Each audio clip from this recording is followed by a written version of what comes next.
Je dis ça parce qu'on va toujours avoir tendance à colorer, euh, à interpréter et à colorer on va dire l'être de lumière, le double, comme quelque chose qui vibre très sombre et très froid et très juste, sans aucune personnalité. C'est le cas puisque c'est de l'énergie. Mais on va lui donner une certaine, justement, une certaine personnalité froide, qui sait tout, qui est au tout courant de tout, et du coup, c'est une interprétation qui est strictement astrale. Et je peux dire d'où est-ce que ça vient, ça. C'est parce que on a déjà entendu des initiés qui exprimaient certaines connaissances profondes, certaines connaissances, un certain savoir, certaines informations très occultes et profondes. Où on pense que plus c'est neutre, plus c'est de la lumière, plus c'est pur, plus c'est proche de l'énergie. C'est simplement que l'énergie, si elle a intérêt à transmettre certaines informations qui sont occultes, effectivement, elle va pas pouvoir le faire à travers une personnalité moderne, actuelle. Elle va avoir tendance, parce que dès lors que ça s'exprime, on canalise, et l'énergie cherche des entités en astral le, qui ont le véhicule d'expression pour canaliser certains types justement d'informations plus ou moins occultes, voilà, que nous on juge avec plus ou moins de la valeur. Et il y a certaines choses qui peuvent être dites par l'énergie qu'à travers des, des entités extrêmement anciennes. C'est-à-dire qu'avant que l'humain développe de la personnalité, avant que l'humain devienne un animal social, avant qu'il ait fondé une certaine société, avant qu'on ait inventé là, ce concept de la joie de vivre, parce que la joie de vivre, ça a été inventé, faut pas déconner, ça a été inventé par les, euh, les anciennes structures politiques pour, euh, pour le bien commun. Pour le bien commun, pour que les gens aillent travailler.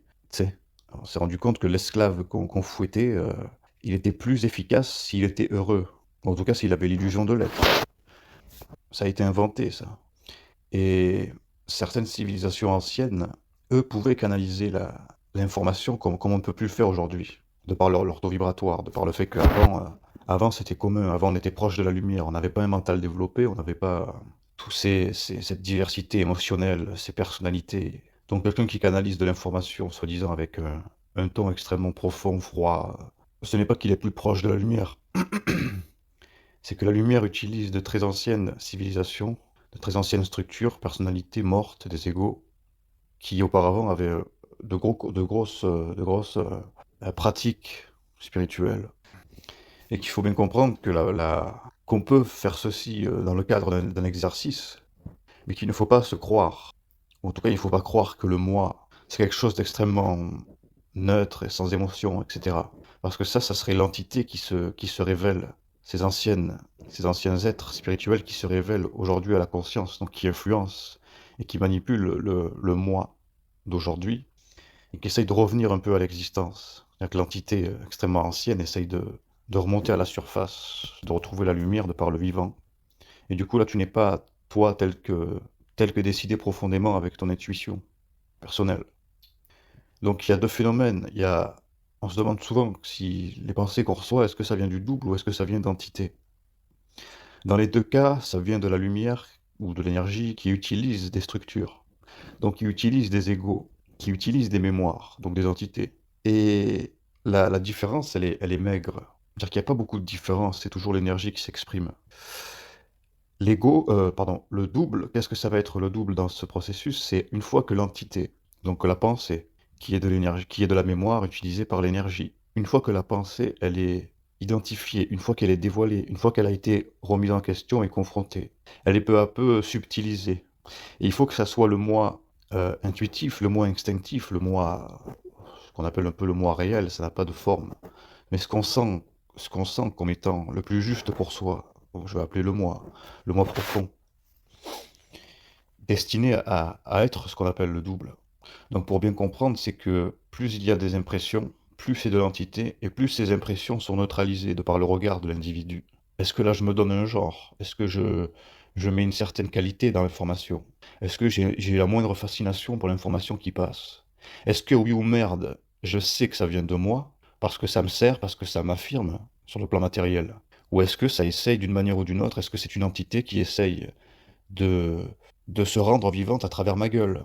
Donc qui essaye de prendre ce qui est à moi, d'influencer, de corrompre, de fasciner.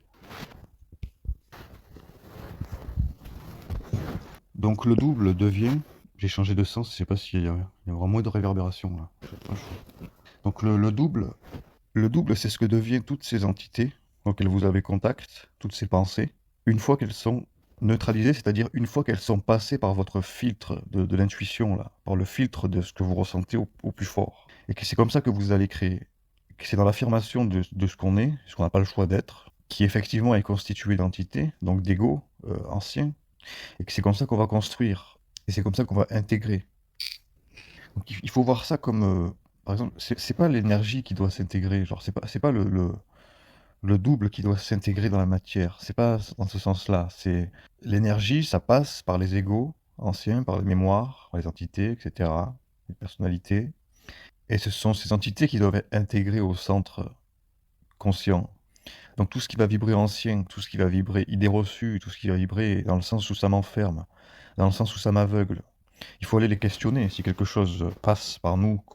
Si on s'est fixé une, je sais pas moi, une certaine habitude, si on s'est fixé une, des idées reçues, des croyances, si on s'est fixé un raisonnement en particulier qui avait servi temporairement, il faut être capable constamment de la re-questionner. Une idée reçue, c'est une entité. Une croyance, c'est une entité ou une égrégore. Un raisonnement auquel on s'est rattaché et qu'on se répète souvent à travers un scénario de merde, où c'est que tu as structuré une petite chose dans ta vie et que ça va te jouer les scénarios. Il y a quelqu'un de ton entourage où tu vas parler à quelqu'un de ton entourage où tu vas justifier ton scénario de merde à cette personne dans ton mental. Ça, c'est systématique. C'est une indication quand on se le joue, quand on se justifie, là, quand on se met en position vibratoire de justifier. Ça a marché, donc ça peut tenir, ça peut donner l'équilibre temporaire dans la vie, quelque chose qui fait l'affaire. Mais quand on commence à le justifier souvent et qu'on ressent qu'en fait, il faut être capable de ressentir qu'en fait, ça aveugle. Même si c'était nécessaire pour un temps, mais si ça commence à se justifier souvent, et que dans le fond, ça te met pas en paix. C'est-à-dire, par exemple, je sais pas, moi, t'es devenu vegan. Bon, c'est bien si... J'ai rien contre les véganes, hein, mais si tu... Quand tu vas faire ton tofu, là, et que tu vas, pendant que tu cuisines, ou souvent, tu vas t'imaginer que des gens te regardent en train de faire ton tofu, des gens qui mangent de la viande, et qui te critiquent, et que tu te justifies à ces gens dans ta tête, alors que ces gens ne sont pas là. Ça se trouve, ils en ont rien à branler de ta vie, de ton tofu, ces gens-là. Ils pensent pas à toi, mais que tu as des scénarios comme ça. C'est déjà un signe que tu te mens à toi-même. Pas nécessairement que tu dois pas manger vegan, ou en tout cas que il faut regarder sur le plan de l'esprit à quel point ça soumet, à quel point tu dois te justifier. Parce que ça, ce sont des structures, ce sont des entités, ce sont des égrégores, ce sont des énergies figées. Donc ce sont plus des énergies, ce sont des formes. Ce sont des particules au lieu d'être de l'énergie libre et utilisable. Utilisable pour recréer de meilleures structures, de meilleures informations. Et il faut que tu sois suffisamment lucide pour voir que ça te met pas en paix, ça, le fait d'être vegan. T'as l'impression que tu digères mieux, t'as l'impression... Tant mieux si ça... parce que souvent, c'est la condition de souffrance animale qui fait de la peine et que ça... Les gens, ça les aide de pas participer au massacre, soi-disant. Il faut faire attention parce que c'est... Là, je touche à quelque chose qui est sensible parce que je semble remettre en question la structure même de certaines personnes qui sont véganes. Et je semble être très extrême dans le fait que s'il y a justification dans ton mental, c'est que c'est pas la bonne route. C'est qu'il y a forcément obligatoirement manipulation astrale, c'est-à-dire qu'il y a une pseudo-volonté, à travers la forme, de soumettre l'esprit, de l'enfermer et de l'empêcher de voir. Donc il n'y a pas de problème avec vegan s'il n'y a pas les justifications derrière, si ce n'est pas, comme je l'ai dit, intégré. Je sais pas si ça donne plus de vision de ce que je veux dire par intégrer. J'ai rien contre le yoga et la méditation si c'est intégré à la conscience. Si c'est de la justification égoïque, si ça a été de l'influence parce que tu as regardé une vidéo et que ça donne un style, un genre, que ça donne de l'illusion, que tu as une pensée qui t'oblige à faire ta méditation. Alors que si ça se trouve, en esprit, t'en as rien à foutre, t'as pas envie de faire cette merde. Tu vois? Si ça se trouve, t'as envie de te branler, si ça se trouve, t'as envie de... Je sais pas. En ce sens que... On n'est pas ici pour être heureux. On n'est pas ici pour... Enfin, on crée des structures pour l'équilibre dans la vie, parce que la vie c'est de la merde, l'évolution est difficile. Nous sommes sur une planète qui possède 7 ajusteurs, 7 influences, C'est la seule planète dans l'entièreté du cosmos qui possède 7 phénomènes dont je n'ai pas le nom en fait. Je dis ajusteur, mais je n'ai pas le nom. Il y en a 7. Le maximum sur une planète est connu sous le nombre de 2. Deux fameuses quelque chose. 2 rayons. Il y en a 7 ici. C'est la seule planète. C'est la planète la plus extrême et difficile. Donc je comprends et c'est normal. Et j'en fais partie de gens qui structurent toujours quelque chose, des habitudes, un équilibre dans la vie pour pas se couper les veines, pour pas se foutre en l'air. Fumer, pour moi, ça faisait partie de ceci. C'est-à-dire que je savais que j'ai arrêté de fumer là depuis 3 jours. Du jour au lendemain, comme je l'ai prévu, j'en ai rien à foutre, j'ai pas envie de fumer, je suis bien content d'avoir arrêté, etc., etc. Je l'avais dit, en plus, je l'avais annoncé, ça s'est passé exactement comme je l'ai dit. Donc je savais que c'était que, mais ça faisait partie de l'affirmation de ma liberté de fumer. C'est-à-dire que dès lors que j'avais de la pensée culpabilisante du fait que je fume, la santé, l'argent, l'apparence sur la peau, etc., etc. Dès lors qu'on voulait me faire culpabiliser, l'esprit en moi, je fumais encore plus, pour faire fermer sa gueule à l'entité. Parce que c'est moi le taulier, c'est moi l'alpha, c'est moi qui domine dans mon corps. Qu'il y ait maladie ou pas, tu sais. Qu'il y ait des bactéries dans l'eau du robinet, je m'en bats les couilles. Si tu viens ouvrir ta gueule face à l'immensité de ma volonté, en me disant que c'est pas bien ce que tu fais, il y a des bactéries dans le robinet, tu devrais acheter de l'eau, tu devrais acheter un filtre à charbon, je vais te l'éclater sur la gueule, le filtre à charbon. Et peut-être qu'un jour, je vais en avoir un de filtre à charbon. Je vais arrêter de boire l'eau du robinet. Mais ça doit se faire selon ma volonté personnelle intégrée. Hein, je replace le mot intégré pour que on saisisse un petit peu c'est quoi l'intégration. Parce que ça fait 2 ans que j'utilise parfois ce terme, mais qui c'est qui utilise ce terme? C'est les entités, c'est la mémoire. Parce que Bernard de Montréal, il a dit intégration, parce qu'un connard sur TikTok, il a dit intégration, on répète intégration, mais on l'a pas encore justifié de manière parfaite avec l'autorité suprême, tu vois, souveraine de l'esprit à travers soi. C'est la même chose pour les gros. C'est un gros, que t'aimes bien le gras, t'aimes bien le sucre. Tu verras que ça va toujours essayer de te transformer en petite pute soumise, de culpabiliser. Putain, je me sens mal, j'ai mangé ça. On n'est pas venu ici pour être maigre, on n'est pas venu ici pour être en santé parfaite. Ça me plaît, moi, cette idée de corps en bonne santé. Je suis en train de me réparer, là, parce que j'ai vécu 12 jours de... Bon, je vais pas donner des détails, mais j'ai vécu 12 jours de calvaire absolu. Et si j'avais pas vécu ces 12 jours de calvaire absolu, de douleurs constantes, nerveuses, virales, qui me paralysent, qui m'handicapent, j'ai pas pu rien faire. Rien faire. À part insulter, menacer les plans, je ne pouvais rien faire d'autre. Parce que la colère était constante, bref. Je m'en battais les couilles de la santé. Je savais, parce qu'on on a contact avec l'intuition, donc on sait qu'éventuellement, on devrait avoir un réceptacle propre, en santé, fonctionnel, que c'est bon. Mais on est aussi là pour pour se le casser, le corps. C'est un champ de bataille, c'est un champ de bataille, le corps, le matériel. Quelque chose qui se casse, ce n'est pas un désastre, c'est une restructuration. Et ces 12 jours, ça m'a permis de...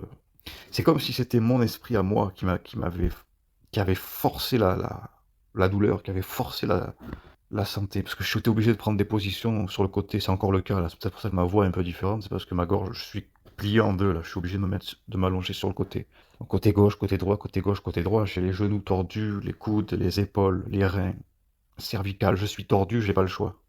Donc j'en prends un coup à tous les niveaux dans mon corps physique. Et c'est ça qui m'a fait sortir d'arrêter de fumer. Si c'est une petite pute de petites pensées, de culpabilité, là, tu vois, les attention, c'est pas bien, attention, c'est de la réflexion, tu vois. C'est ce que dit la pédale Jimmy Mohamed, là, le docteur à la télé, là, dans la radio, là. Voilà, c'est de la merde. Ce mec est un trou à bite d'investisseurs, voilà, qui investit dans des études, et qu'il faut bien que ça soit rentabilisé. Donc il faut bien que quelqu'un dise que le café, c'est extraordinaire, en fait, qu'il faut boire 4-5 cafés par jour, parce qu'il y aurait des minéraux dans le café. Bah oui. Mais dans la terre aussi, il y a des minéraux, mon garçon. En Guadeloupe, là, enfin, je sais plus où c'est. Un pays d'Afrique, ils mangent des galettes de terre. Ils n'ont pas le choix. C'est comment il y a des minéraux dans la terre. Donc, c'est pas parce qu'il y a des minéraux que c'est extraordinaire, le café. Mais ces pensées-là, elles viennent de ça, elles viennent des radios, de la télé. Tu vois, c'est des égrégores. C'est de la justification logique des études. La seule étude qu'on est venu faire, c'est l'étude de l'esprit à travers le corps. Donc il faut en prendre plein la gueule pour décider, en esprit, de changer, de faire les choses qui doivent être faites. Là, comme c'est ma volonté qui a décidé d'arrêter de fumer, ce n'est pas de la pensée, je n'ai pas eu d'effort à faire. Je suis content d'arrêter. J'ai décidé d'arrêter. J'ai moi-même le moi. Il est où le moi? C'est quoi le double? C'est quand tu décides et que tout est facile, que la volonté vient avec, tu n'as rien à faire. Et avant que ça vienne, tout ce que tu as à faire, c'est de patienter. Donc c'est de continuer à tes petites habitudes qui sont peut-être pas bonnes, mais au moins tu affirmes ton esprit dans le fait de fumer. Tu ne cèdes pas au fait que tu aurais plus d'argent, tu aurais une meilleure santé, une meilleure respiration, que tout s'améliorerait de manière générale si tu arrêtais. Mais que ça veut te faire culpabiliser. Donc ça veut te soumettre. Donc ça veut faire. Tu sais, c'est ce qu'on dit, hein, l'astral, on dit ça se nourrit d'émotions. C'est probablement la partie la plus juste, elle se vérifie ici. C'est pas tout à fait de l'émotion, mais ça se nourrit de ton inquiétude, effectivement. Tu culpabilises, t'as perdu, ton esprit est soumis. Ton esprit n'est pas en volonté. Mais ton esprit peut être en volonté. Si tu te rallumes, tu fumes encore plus parce qu'on te dit que c'est pas bien de fumer. L'esprit, il a pas peur de la santé de son corps. L'esprit, il peut lâcher une caisse et en une semaine te restaurer totalement. En une semaine, s'il faut, il va te faire jeûner. C'est-à-dire que tu vas plus avoir envie de manger et tu vas même pas y penser pendant une semaine. Pas boire une goutte de flotte s'il faut. En une semaine, il peut te rétablir conséquemment. Donc l'esprit s'en bat littéralement la rate de, de ta petite pensée qui veut te faire culpabiliser, là, tous ces baltringues là, dans la vie, là, des fois. Là. Bon, tant pis, parce que j'ai un ami qui va se reconnaître, c'est pas grave, une petite balle perdue, mais il faudrait boire son eau avec un filtre à charbon, il faudrait boire du kombucha, il faudrait faire ceci, faire cela. Je suis là pour lutter. D'ailleurs, je l'avais répondu, je suis là pour me battre. J'ai la douleur que j'ai eue pendant 2 jours, je ne suis pas allé voir mon médecin, j'ai une pharmacie à 300 mètres de chez moi, littéralement. Je ne suis pas allé. Pourtant, je souffrais le martyr. J'y serais allé, ça aurait été réglé. Vous savez qu'est-ce qu'ils ont utilisé? Qu'est-ce que l'esprit, les esprits, les intelligences, qu'est-ce qu'elles ont utilisé pour pas me faire aller à la pharmacie? Ça va faire utiliser un peu ma flemme de sortir. J'ai pas l'habitude de sortir. Si je sors, c'est en cas d'extrême urgence, parce que ça me- parce que je suis comme ça. Parce que j'aime pas marcher dans la rue. J'ai pas envie de croiser quelqu'un que je connais. J'ai pas envie de donner la moindre opportunité aux relations karmiques d'essayer de m'attirer, d'essayer de m'accrocher quelque part. Quand je reste chez moi, il n'y a pas de karma chez moi. Ça passe pas. C'est comme si dans mon appartement, il y avait un champ de force. Aucune karmicité ne peut foutre les pieds chez moi. Mais dès lors que je sors de chez moi, je suis en dehors de mon champ de force. Donc je peux vivre des expériences. Et je suis tanné de vivre des expériences. Je m'en bats les couilles de vivre des expériences. Je suis pas venu ici pour vivre des expériences karmiques. Donc ça va utiliser ma... Il y a beaucoup Il y avait de la timidité en moi au niveau de la personnalité, qui n'est pas réelle. Je suis conscient que ce n'est pas réel, mais j'aime y céder. Mais c'est pas que j'aime y céder, c'est que ça fait partie, c'est ce que l'esprit va utiliser pour ne pas me faire aller à la pharmacie. Comme ça, je confronte la douleur, et même si j'en chie conséquemment, je ne cède pas au fait que voilà, un petit médicament, et au moins ça, même si ça soigne pas, ça camoufle la douleur. Ça permet de passer le temps jusqu'à ce que le corps soigne tout seul. Et il y a quelque chose à moi qui voulait être en contact direct avec la douleur, puisque la douleur fait partie du système nerveux, et le système nerveux fait partie du système éthérique vital. Ça permet de faire descendre la volonté, qu'on le veuille ou non. Donc je vous conseille pas de vous flageller, de vous faire souffrir volontairement pour faire descendre de la volonté parce que ça passe à travers le système nerveux. Ça passe quand c'est eux qui le décident. Hein. Si tu te tranches si tu te scarifies, que ça fait, tu ressens la douleur, c'est l'astral qui décide. Donc si ce n'est pas si c'est pas décidé au niveau intelligent, la volonté elle passe pas en fait. T'es juste un sadomaso en fait. Donc voilà, je parle d'une douleur qui est dans l'action, qui est réelle. Moi, c'est le contraire, je n'aime pas la douleur, jamais je me flagellerai, jamais. Je déteste la douleur, je la fuis comme pas possible. Par contre, dès qu'elle est là, je me fais une joie de la confronter, je ne vais pas la fuir. Une fois qu'elle est là, une fois qu'elle a été décidée par l'activité réelle je sais pas, par exemple, je m'énerve aux jeux vidéo parce que, bon, y a des gamins de 16 ans qui te... On vit dans un monde où un gamin de 16 ans peut dominer un mec qui a le double de son âge, parce qu'il a de meilleurs réflexes, parce qu'il est plus... pour lui, c'est plus important, la performance. Donc, toi, je vais m'énerver, je vais mettre un gros coup de poing sur ma table. Et puis la douleur, parce que quand je vais répéter, à répétition, ce mouvement, je vais avoir des bleus sur le poing. Donc je vais retaper sur un bleu, donc je vais se faire des douleurs nerveuses extrêmement... Donc je le fais pas pour souffrir, je le fais par réflexe. Vous voyez, c'est un réflexe nerveux, spirit, à travers le système nerveux, voilà, c'est strictement éthérique ce truc-là, là. Quand tu l'as pas décidé par l'ego, là. Je pas flagellé. Là, pour rien au monde, je mettrais un coup de poing pour confronter la douleur comme si ça ferait descendre ma volonté. C'est absurde, ça marche pas comme ça. C'est sur le réflexe nerveux quand je vais taper sur ma table, je vais, tu vois, mettre de la volonté au niveau de la douleur. La douleur, elle va servir de réceptacle à ce qu'on appelle volonté, à ce qu'on appelle énergie nerveuse. Ça fait partie de l'intégration, ce truc-là. Bon, cet aspect, je vais probablement l'étudier un peu plus tard, mais pourquoi je dis ça? Où est-ce qu'on en est? Parce que ça me permettrait pas d'enchaîner sur l'addiction, parce j'ai fait un article d'ailleurs sur l'addiction, et on m'avait relancé là dans un commentaire par rapport à l'addiction. C'est très intéressant parce que l'addiction, on n'a que ça. La pensée, c'est de l'addiction. Dès lors elle fait pas partie d'une communication réelle, bien sûr. Euh, le yoga, ça peut être une addiction. Donc il n'y a pas de bon ou mauvais. Il y a addiction, dans le sens où est-ce que ça soumet ton esprit? Qui c'est qui décide de faire du yoga? Est-ce que c'est un mouvement collectif, tu vois, d'entités qui errent partout, voilà, qui sont alimentées par les vidéos de merde, là, vouloir se donner un genre, vouloir se... Ça dépend, tu peux... Si c'est intégré, il n'y a pas de problème, il n'y a pas d'addiction, comme le fait de fumer. Je ne me suis jamais considéré addict à fumer. Je fumais du CBD, je fumais que des joints de CBD.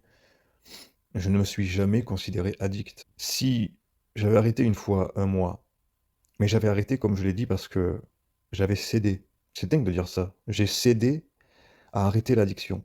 Bon, il n'en était pas une. Et en esprit, je l'ai très mal vécu. Tu m'enlevais quelque chose qui était nécessaire. Et c'est pas que je respectais pas le corps, c'est que le corps doit servir de ça. C'est dans le corps que la fusion se fait. C'est c'est dans le corps physique que le corps éthérique se crée. Nous n'avons pas de corps éthérique. Nous n'avons pas de corps éthérique. Nous avons une substance éthérique qui doit être raccrochée au corps physique.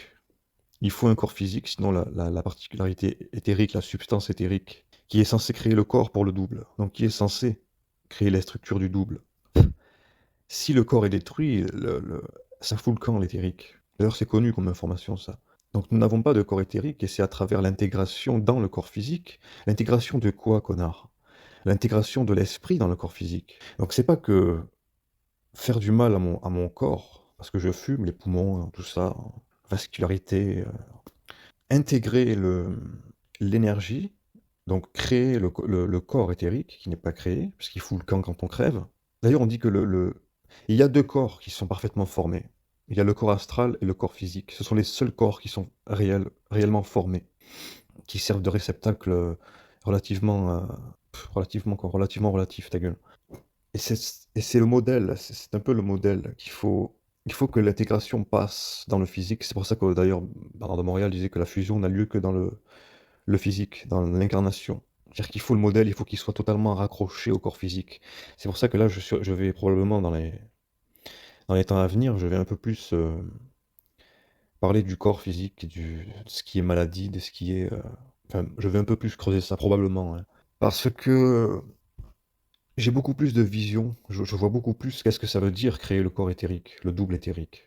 Un corps pour le double éthérique, le corps de lumière, le véhicule céleste. Tu vois, parce que ton céleste, en toi, il n'a pas ce véhicule encore. Comme on dit, la substance éthérique se dissout, se dissipe une fois qu'on crève.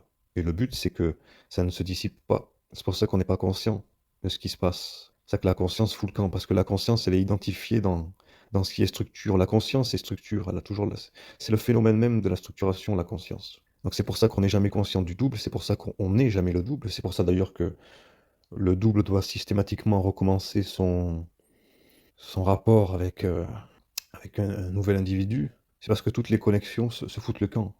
Donc c'est pour ça qu'on n'est jamais conscient d'être de la lumière ou d'être de l'énergie sur le plan.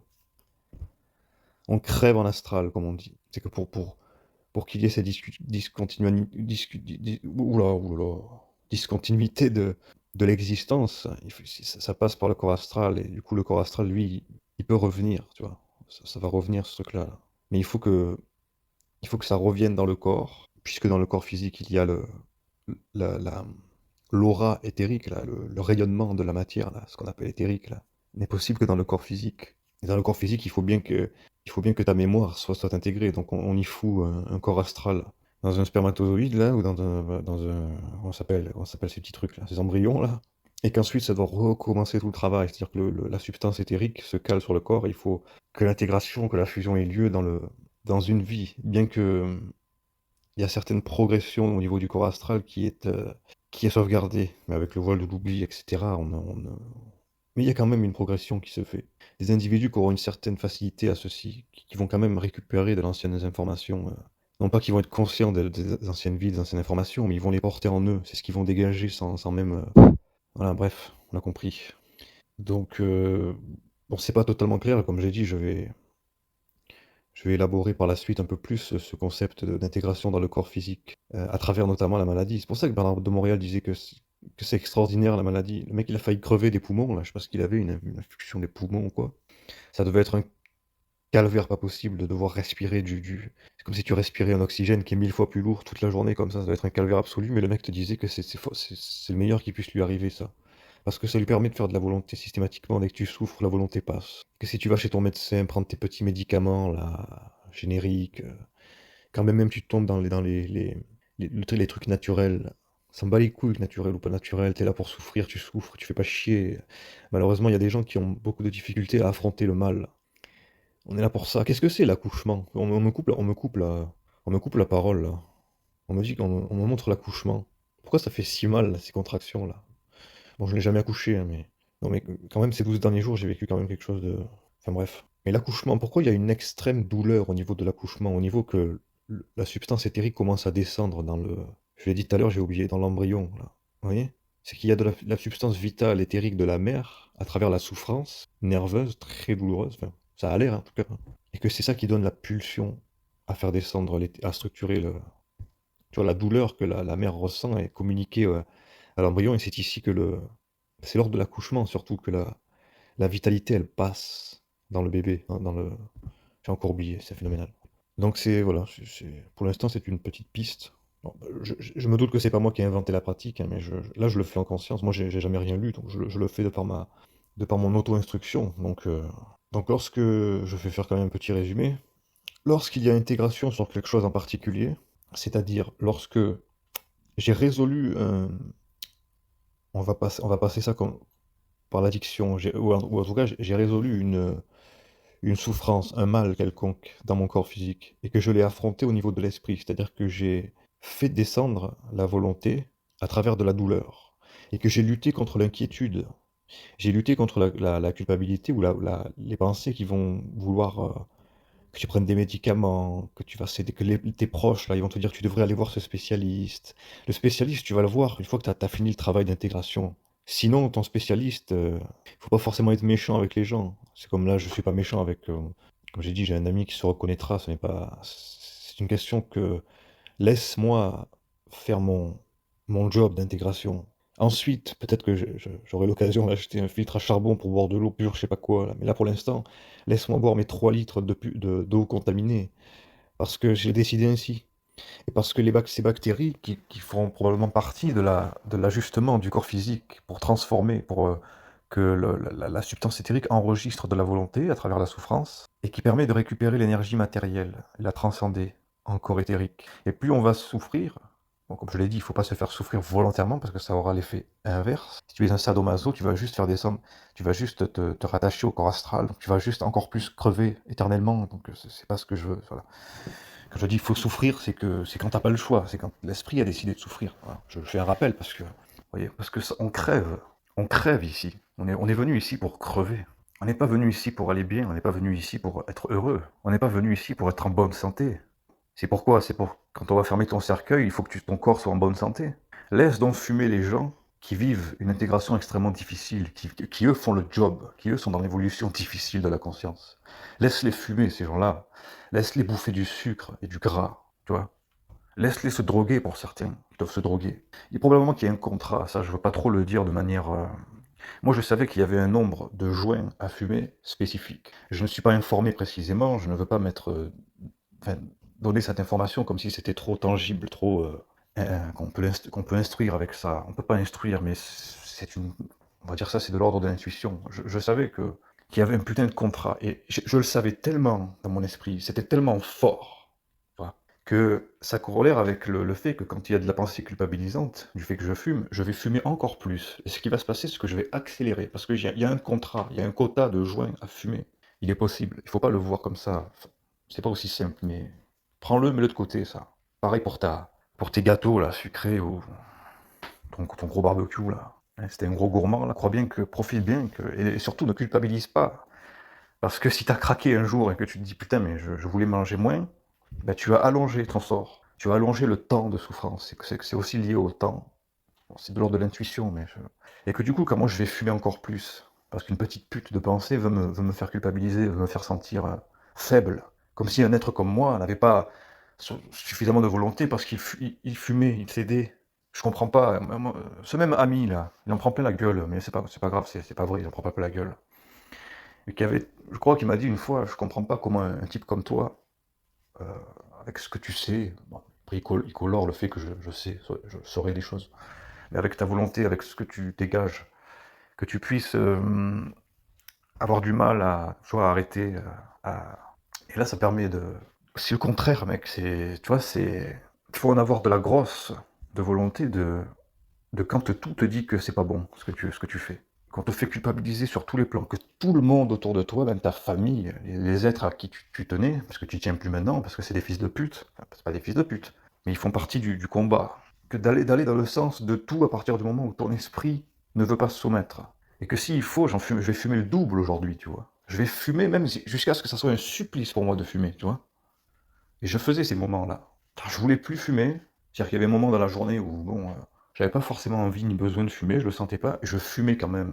C'est comme si le contrat, tu vois, il doit être respecté, et que j'accélère la chose. Je dis il faut pas le voir de manière trop tangible, parce qu'il faut pas que il faut pas que ça soit vu comme quelque chose d'extrême, dans le sens où, comme je l'ai dit, et c'est subtil, c'est très subtil. Comme je l'ai dit, on peut pas se flageller volontairement pour accélérer la chose, accélérer la souffrance, comme le croient certaines loges là, sataniques, et franc-maçonniques, là, vous savez que comme quoi ils se justifiaient d'accélérer la souffrance des peuples pour accélérer l'évolution. Quand on flagelle volontairement, c'est l'inverse. Donc il faut bien se méfier à accorder des soi-disant buts lumineux à travers des structures sombres.